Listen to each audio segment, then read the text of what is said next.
Voilà, dans cette deuxième partie de vidéo, nous allons voir maintenant comment on peut créer, par exemple, un outil un peu plus compliqué qui sera la création d'un carré avec uniquement la création d'un point et d'une valeur. Et en fait, le carré se tracera tout seul.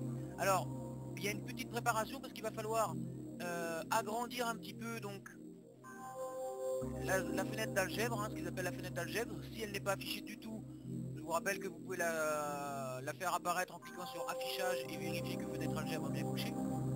Et il va falloir également faire apparaître le champ de saisie, vous allez comprendre pourquoi. Donc le champ de saisie est un bandeau en bas. Alors, en fait, il faut, comme pour notre segment, commencer par tracer notre carré. Donc là, on a besoin du champ de saisie parce qu'il y aura besoin d'une variable. Cette variable, ça va être la variable n, qui sera notre longueur. Alors dans notre exemple, nous allons mettre n égale 5 dans le champ de saisie, et on valide par entrée. Mais bien évidemment que tous les carrés qui seront tracés n'auront pas forcément la taille de 5 cm, vous allez comprendre pourquoi un peu plus tard. Donc à partir de là, je vais commencer par tracer mon carré.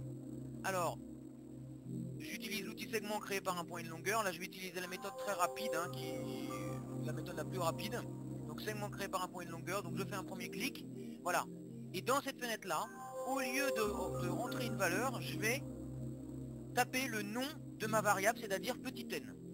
Dans mon exemple, ça sera 5 cm, mais au moment où le jeune utilisera cet outil, il pourra mettre bien évidemment la valeur qu'il veut. Donc là, je ne mets pas une valeur, je mets tout simplement petit n, ou en tout cas la lettre que j'ai indiquée dans le champ de saisie. À partir de là, je finis la création de mon carré en utilisant l'outil polygone régulier, donc qui est un outil qui nécessite le clic sur deux points. Donc là, ça sera le point A et le point B. Et l'ordinateur me demande combien de sommets je veux. Moi, j'en veux 4. Voilà, donc là, mon carré est tracé. À partir du moment où il est tracé, comme pour le segment, il faut que je le mette entre guillemets en page, hein, c'est-à-dire que je le fasse apparaître tel que je souhaite le voir apparaître ultérieurement. Donc là, en fait, il y a une chose seulement à changer, c'est moi, je veux pas qu'il soit rempli déjà. Et je veux pas forcément cette couleur-là. Alors, le problème, c'est que, en fait, pour l'instant, il n'y a pas de segment individuel qui a été créé. Donc, je vais repasser.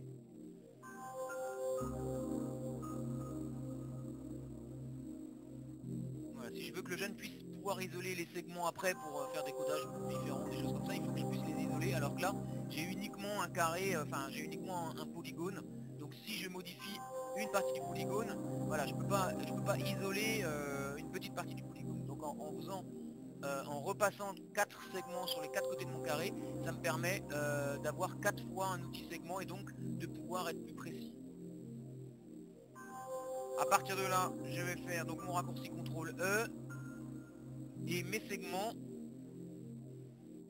Donc, je fais pas de petit plus. Moi, je veux le segment E, F, G et H. Donc, je vais les mettre en taille 10 et en vert, par exemple. Voilà, je veux que mon carré ressemble à quelque chose comme ça. Je pourrais éventuellement isoler les segments pour faire le codage, par exemple. À partir de là, je vais dans l'outil, donc créer un nouvel outil. Les objets initiaux, ça sera le premier point, donc c'est-à-dire le point A, et le nombre n.